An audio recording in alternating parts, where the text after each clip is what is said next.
Welcome to Forged in the Fires podcast with Fireman Rob. Being a fireman, father, veteran, husband, world record holder, and Ironman, he brings stories of experience to impact your life while challenging you to live it. What do you want from your life? Why do you want it? Are you willing to go through the challenges to get there? If you have the courage to take that first step, let this podcast be the catalyst to start your fire while you bring the resilience to make it continue to burn. Our lives are made up of moments called right nows. So let's get started. Forged in the Fires podcast with your host, Fireman Rob, begins now.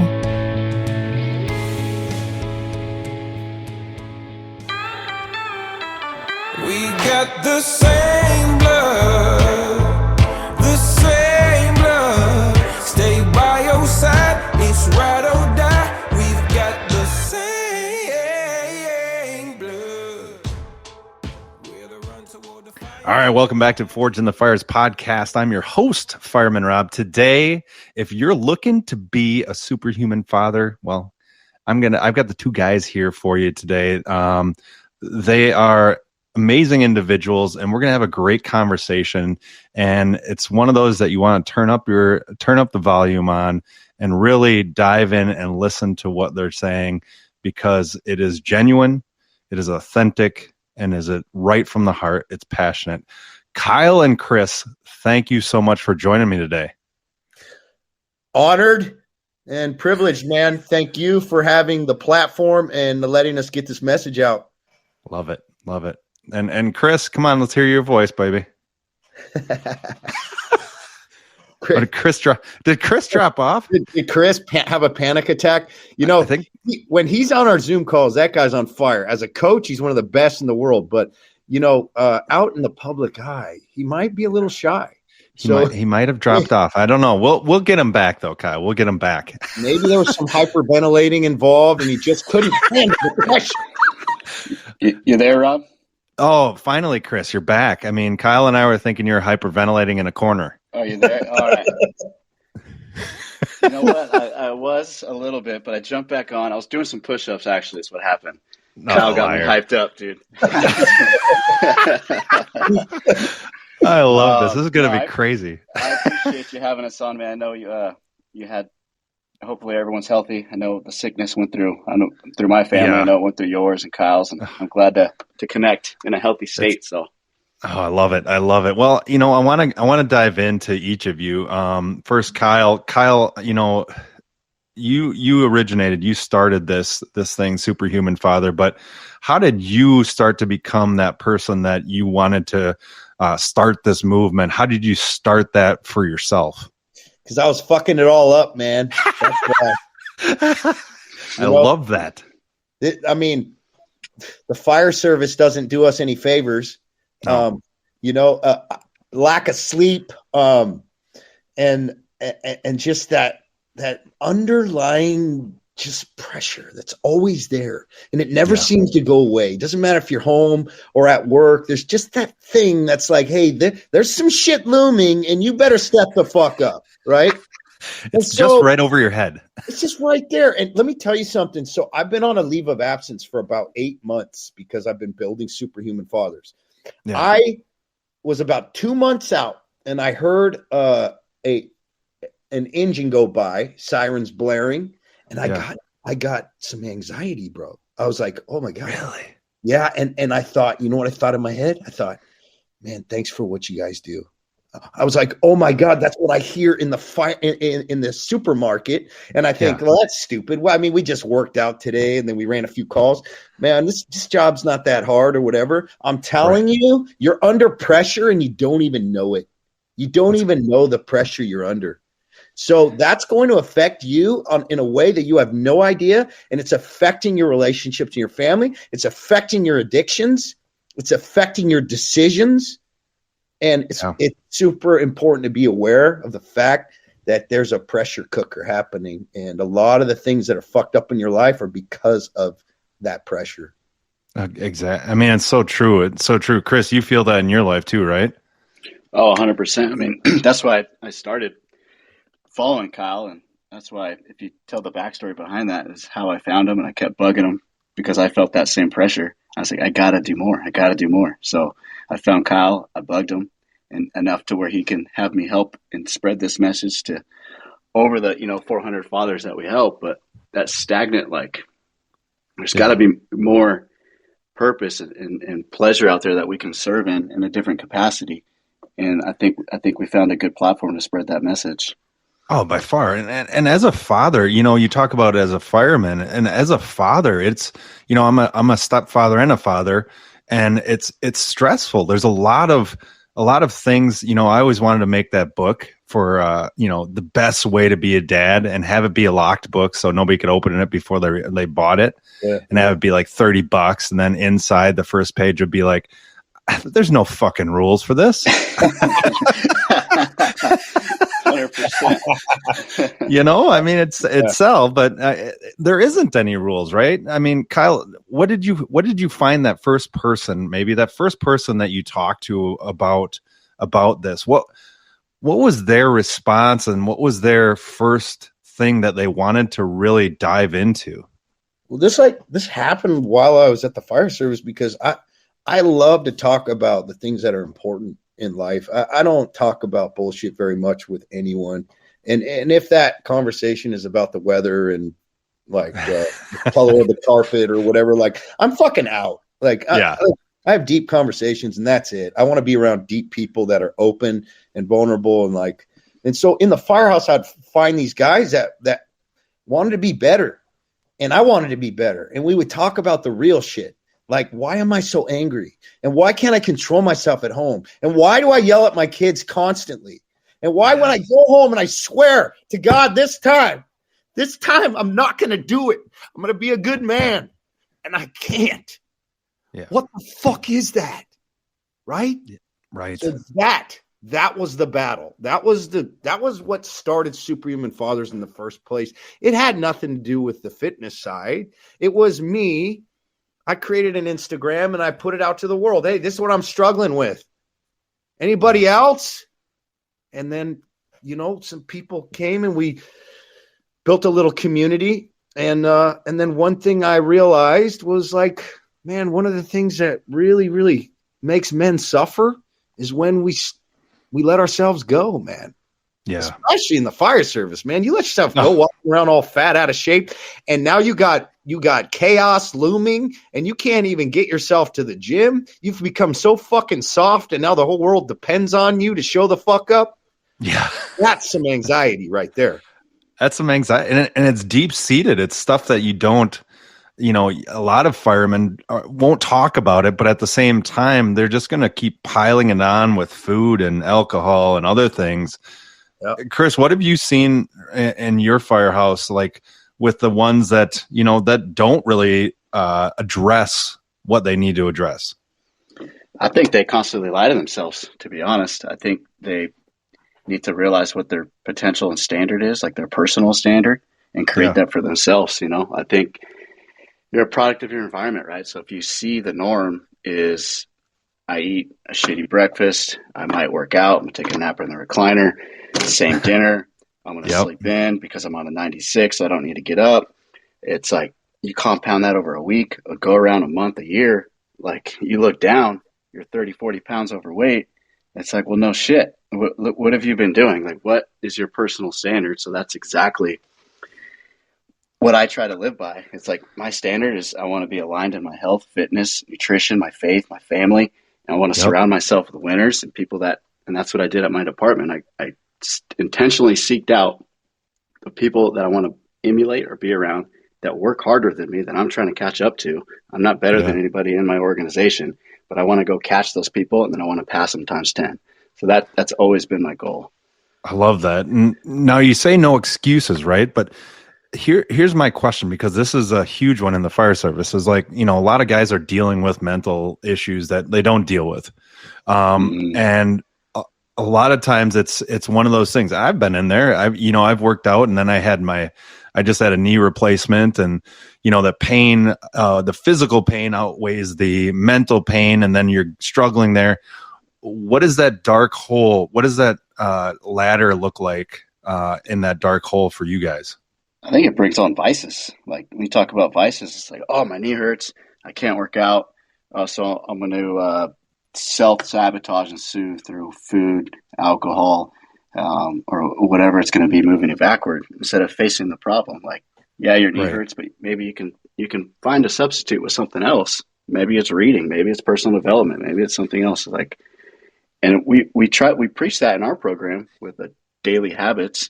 We have our guys set up their morning for success, whether they're injured or healthy. And it's for us, we wake up at a certain time. Kyle's a psycho. He gets up at 2:30 in the morning. I get up at like. Wait a second. Do alarms actually? You can set it for 2:30, Kyle. You can. It's so fucked up, bro. It's fucked up. But here's the thing: you guys are out. I ain't in the firehouse right now. You guys are getting your asses ran, and I'm trying to lead these men. So like, I gotta live a little fucked up. So I get my ass fucked, and I get right into that fucking cold shower right away, cold as fuck, immediately, right when I get up. Because I know you guys are suffering out there going on calls and shit, and I'm not on the engine or the truck right now. So fuck it, right? Yeah, I just looked at my phone. It doesn't have a 2:30 setting. So, when we talk about that morning routine, I mean, some of our guys, like Kyle's brother, another coach of ours, jumps in the ocean every day, so he wants to suffer and be like us. A lot of our clients or guys or fathers jump in the cold shower right away. So we do something to intentionally suffer on purpose to make us uncomfortable. So when those moments of adversity hit, we're prepared, man. You can't hurt us. We've already been through the worst shit at 2:30, 3 o'clock in the morning, you know? That's a huge part of it. And with the resilience piece of putting yourself through something that's painful, that's your doing for a purpose. What is the meat of that, Kyle? How do you get somebody to do that who's never done that before? They've done it in circumstances where somebody else has put them into that pressure cooker, but them putting themselves in that. How do you start that conversation? Yeah, you got to go back to this hard shit that they've done in their lives and get to the conversation of like, hey, when was the time that you learned the most or leveled up the most in your life? And they'll always go back to like, man, Fire Academy, or this hard test I took, or when I went through this military torture, I really was proud. And it's like, okay, bro, how do you feel now about how you're doing now? And they're like, I'm kind of milking it. Okay, so are you depressed? Usually, yeah. You have a lot of anxiety? Yeah. Okay. Well, the only way to manage that is to go back to the fucked up place you were when you were making progress, because especially firemen, man, we don't want to be pussies.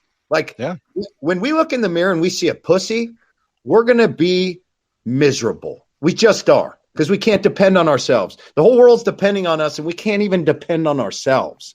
You got to get over that. You have to get to the point where you set your plan in place and you follow through and prove to yourself what you're capable of, and your confidence will go back out the roof like it was when you were killing life.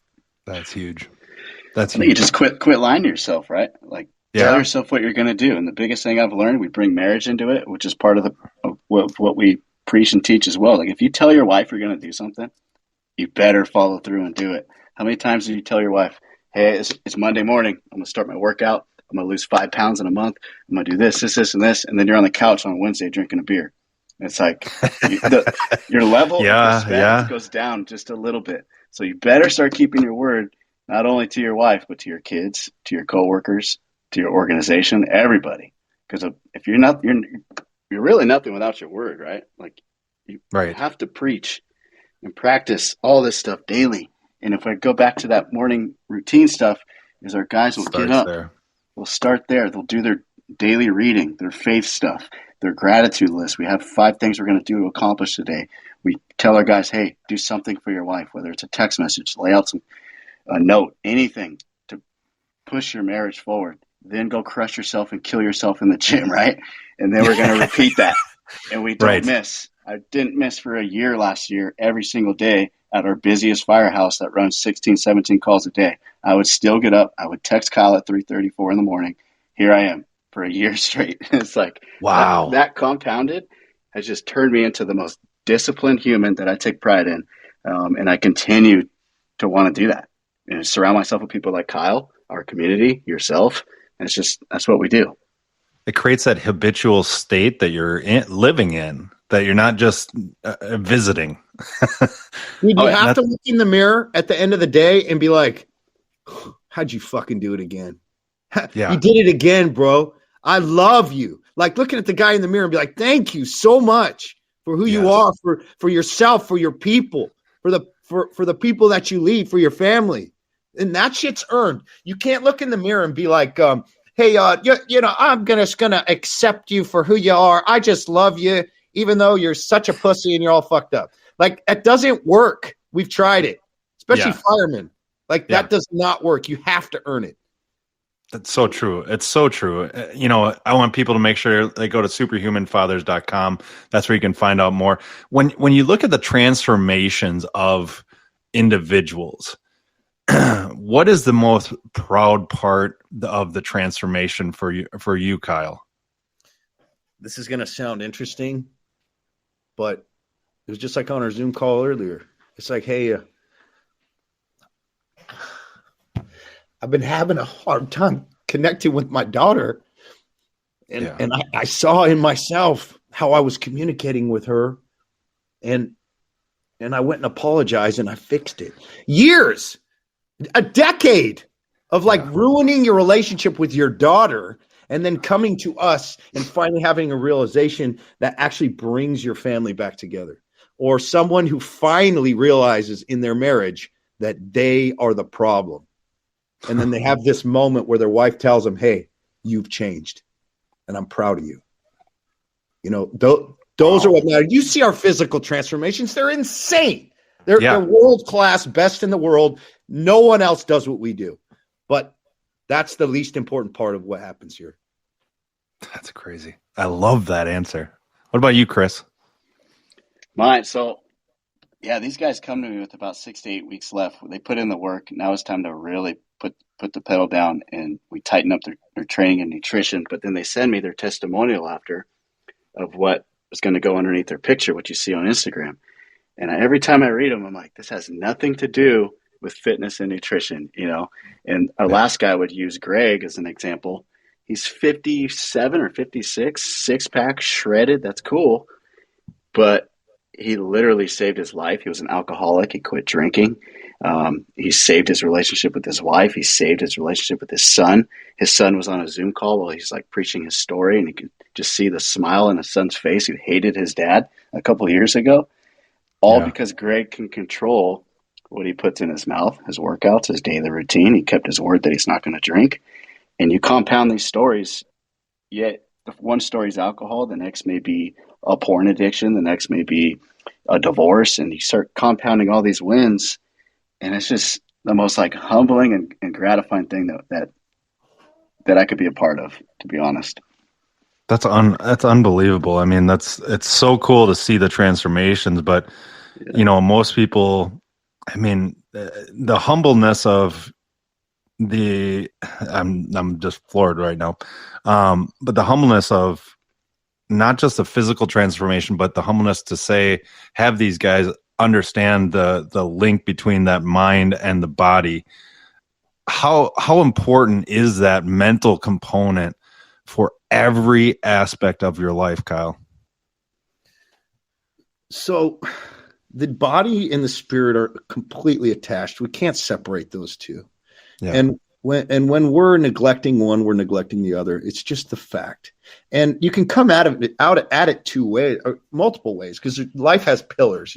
We have our family that it's so important to us. They're everything to us. We have to take care of them. We got to build our kingdom. We've got to make money. That's important. Our business, our skill set, and then we have our physical, and then we have our spirituality as well. So we've got all these pieces that we're working towards. All of the ways that we are successful in one will bleed over into the others. We have seen that, especially with the men that have our same attitude and connect with us, the physical is a great place to start, because all we have to do is show up every day and do the same shit every day, regardless of how we feel. Well, guess what? In your marriage, if you're like, you want to fix your marriage? Ready? Here you go. You're welcome. Start sending your wife every single day a text, a video, an email, some sort of note of how much you love and appreciate her every single day, and do it for the rest of your life. It's a non-negotiable. You do it every morning. I got that idea from Garrett White at Wake Up Warrior.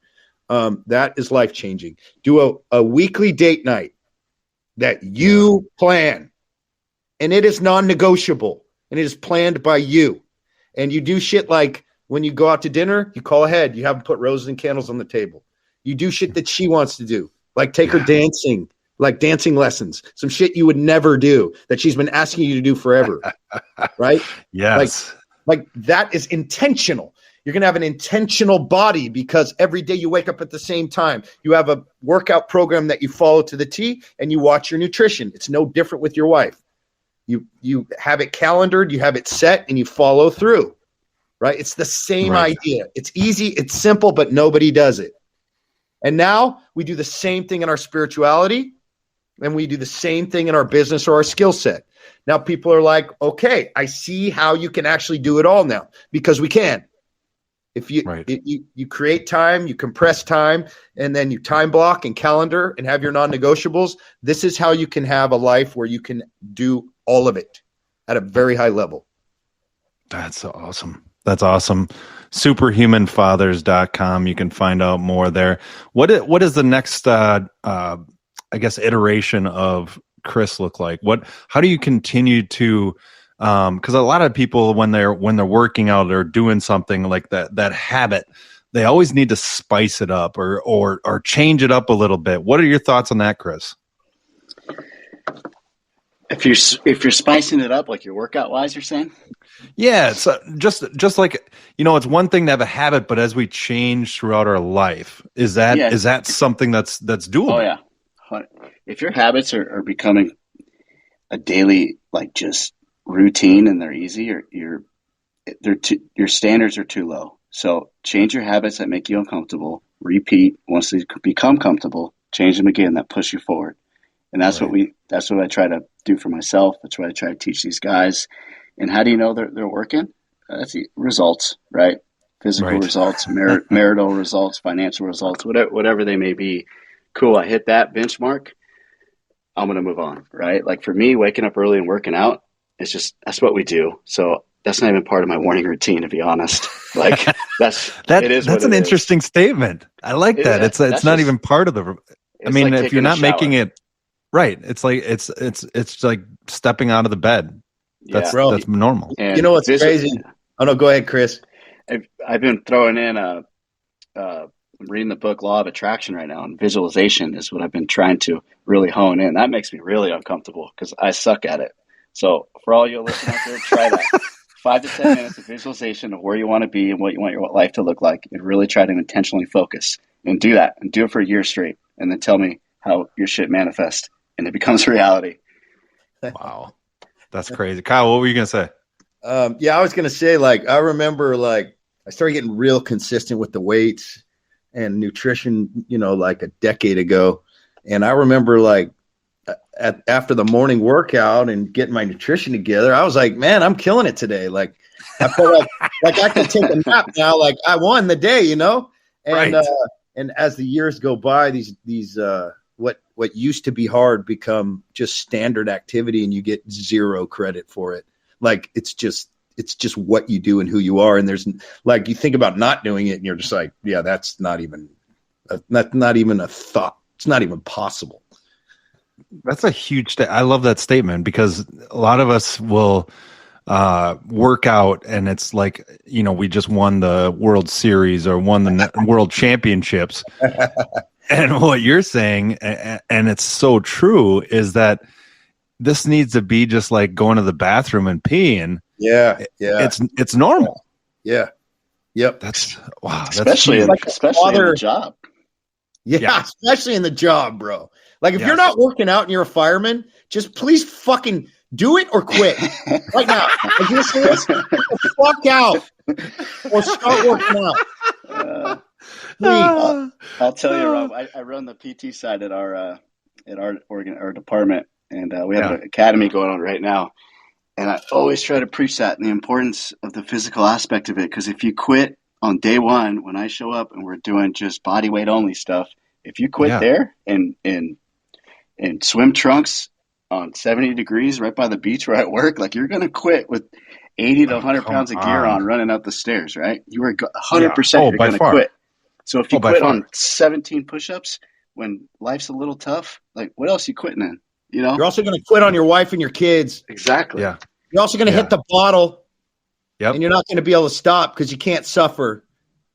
Is that crazy? Yeah, all those things compound. And how this is always the interesting thing. So I've been in since 2000 in the fire service, and you know what? I think all the old guys always say, "Oh my God, it's changed so much." But honestly, in the last, obviously 15 years, it has changed dramatically. Have you guys seen that too? Yeah, man. Yeah, for sure. It's like it's softer. Yeah. And it's softer and easier. Expectations are looser. Yeah. It's cruisy.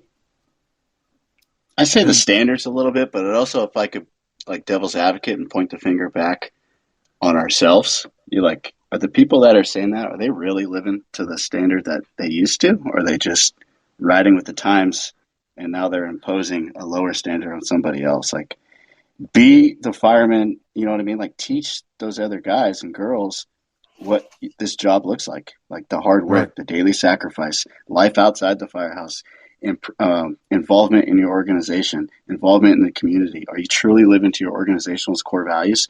For us, it's professionalism, service, integrity. And if you don't model those every day, you're going to get eaten alive. No one's going to respect you when it comes time to take a promotional test or whatever you're going to do. They know. People know if you're living to those values. And Right. now, flip that. What are your family core values? What are you teaching your kids, your wife? Like, you got to have a set of core values, and that comes with standards as well too. I know it seems repetitive, but it's just cyclical. It's just the boring shit consistently, day after day. But it's and I love it. I mean, I love what you guys are saying because it's so simple, but at the same time, we make it so complex because of our excuses. Everything is like that, huh? One thing I wanted to bring up too about the fire service changing is like there are good things happening too, because we have this concept in Superhuman Fathers of the warrior monk, and I bring this up because in the fire service, there's a lot of this too. Because a lot of times there'd be a lot of hard smashing of your brothers and eating our own, but there wasn't a lot of love behind it, right? You just feel like, Right. Man, all these guys fucking hate me. If you weren't, it was just straight hate and judgment and bullying, and shit, that stuff works really good, but it works really good if you know the guy who's actually serving it up to you loves you and, Right. and will fucking die for you. Right. So there's that missing piece that needs to be in place for like true leadership. They have to be leading by example, and they have to be leading by love and sacrifice. And That's true. And that's the piece that sometimes in the past was missing. It was just hard smash, and then saying, "Hey, I'm a made man. I've been through probation. Now I don't have to do that shit anymore." That's bullshit. Yeah. No, that's so true. That's so true. It's really comes back to leading by example. And that's what you're teaching these people, the superhuman fathers to do is lead by example. And if you can't lead yourself, who the hell are you going to lead, right? Yep. Exactly. Rob, pride and ego, man, is a big one too. On Fridays we run the first responder Zoom call, and we get guys from like New York City firemen, LA City, all over the country. These guys, right? And it took me a while to start cracking these guys. Like, what's really the problem? Like what's the underlying pain? And then the guys start becoming a little bit, type A fireman, right? Like you don't want to say what's actually wrong, right? You don't want to talk about by emotions. far. That's what we do. No. Right? We don't. No. But once you can actually break down to that, it's like, all right, fuck it. You know why I'm like this? Because I'm addicted to porn. This is a true story too. I'm addicted to porn. My wife has a VPN passcode that every time I click the sand, she gets an alert and all this stuff. Like, there's your root problem. It's not you showing up an asshole to your kids. It's because you can't control your selfish emotion with this addiction. And then you change the next guy. All right, screw it. I drink every night. Every night before shift, I drink. And then the next guy, right? And it's just all these problems. So when you can cast these problems out, we can come up with a solution, come up with these non-negotiable items, and then we hold you accountable to it. and then you got over 400 other guys holding you accountable, and you show up with no results, like you're going to get Kyle probably yelling in your face, what the hell? Yeah. Nobody wants that. I've just met Kyle today, but I do not want that. for all the firemen out there, like, please just come forward with what's really hurting you, because there's no pride and ego in it. Call us. We'll help you. Dude, come join us. We've got so many first responders now in our first responder group, and it's growing massively. And yeah, unless you're afraid to cry in front of another man, then you better stay the fuck away from us. That's like, hey, that's the ultimate bitch, is when you won't share your true emotions and you won't tell the truth in front of your brothers. Like, we are not afraid to suffer, and that is suffering. Like, that's scary for men. Yeah. Well, and it's the integrity of the group too. That I think that's it's always that trust factor. I think that we see a lot with in the fire service, is that trust factor. You have to have trust with the people on your rig. You have to have trust with when you break down. And that's something that you guys have manifested. People trust you, right? That's it, dude. And like, here's the thing. Like, if you're in leadership, especially in the fire service, like you have to be a fucking badass. That people are like, shit, that guy's gnarly. He just shows up. He's so dependable. He works out every day. He's always doing the right thing. He's always training, and we feel loved and by him and protected by him, right? Right. And then the leader can be vulnerable, and then he can show his men that that's okay here. It's okay to share your true feelings and not have to walk around with your chest puffed out all the time. Like, we can talk about how we're fucked up here. And it's, and this is a term that people freak out about, but it's a safe place. Yeah, it is a fucking safe place here for you. Right. And we act all tough like we don't need that. We fucking need that. Yeah, we do need that. And it's, I think a lot of people have that bad connotation of safe place. Bad connotation, yeah. Like, it's a bunch of fluffy couches and, we're all, oh yeah, no, we'll fuck you up in your safe place. No, right? There's no patting on the back here. You're gonna get some truth. That's gonna hurt. There's no back to the seats. There's no dogs to pet. It's all accountability, man. I mean, we make these guys fill out these accountability sheets that we have, and it breaks down into every area: your career, your personal development, your marriage, and your fitness and nutrition. We have them rank themselves, score themselves, and we're going to hold you accountable to post this every Sunday or Monday. And then we have a Zoom call and we say, hey, did you hit it? Did you text your wife? What was your score in your nutrition? And these are where the results come from. Because when you got all these other guys asking you, just like accountability in the firehouse, right? If you don't do your monthly trainings, if you don't hit these certain checkbox, what happens? You get written up, right? You get a coaching and counseling, you get a PIP, you get whatever. Same with here in life.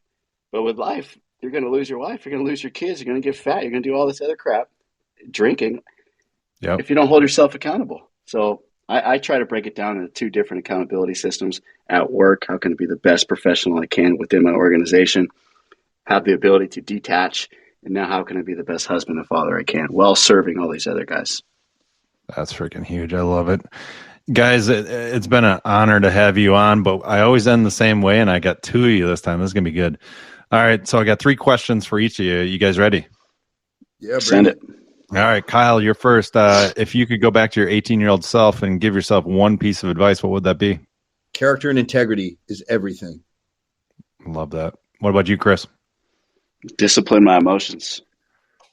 Ooh, that's a good one. That'd be. I could use that now. That'd be my biggest one from 18, man.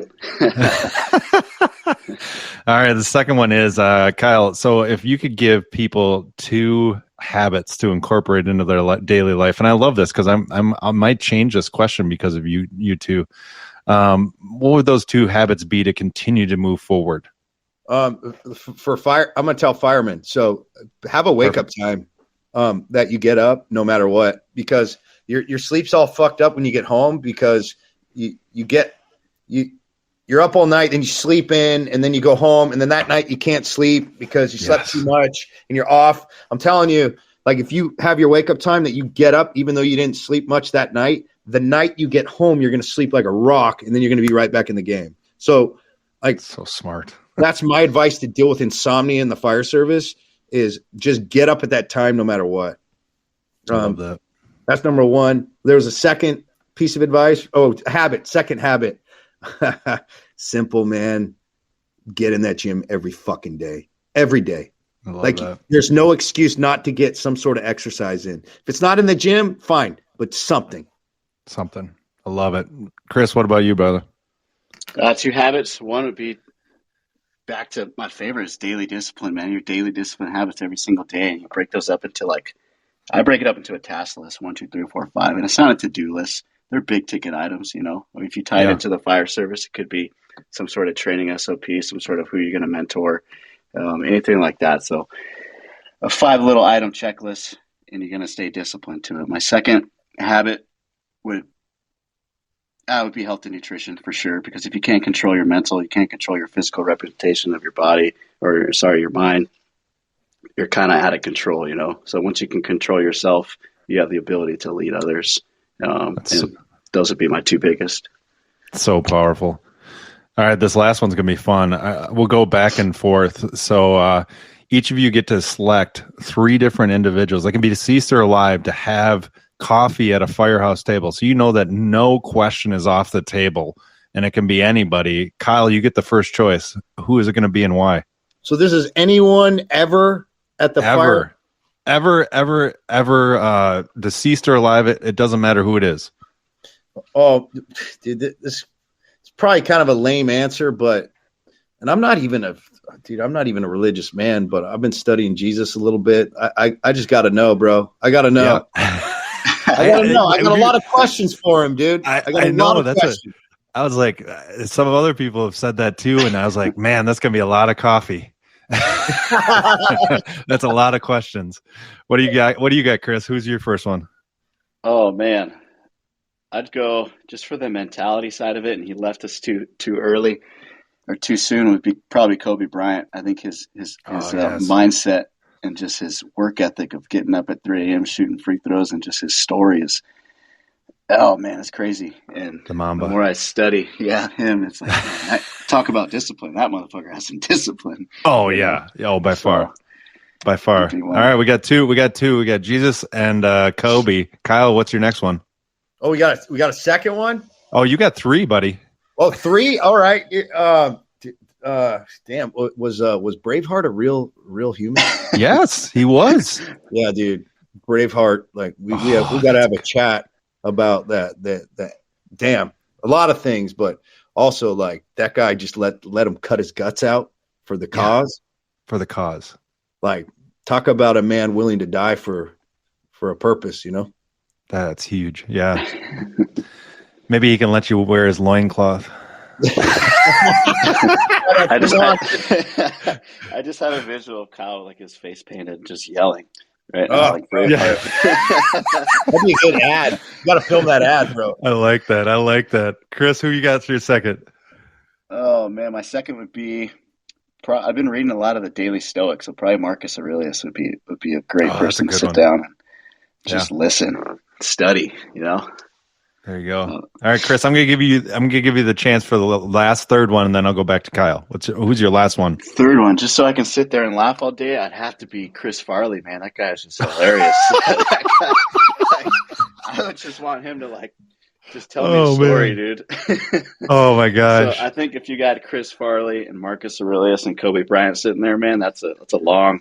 With Jesus and Braveheart, with Jesus and Braveheart, and then Kyle, who's your last one? Well, I mean, I'll tell you right now, like my man Wes Watson, who I get to have coffee with on occasion, dude, he's just there. You go.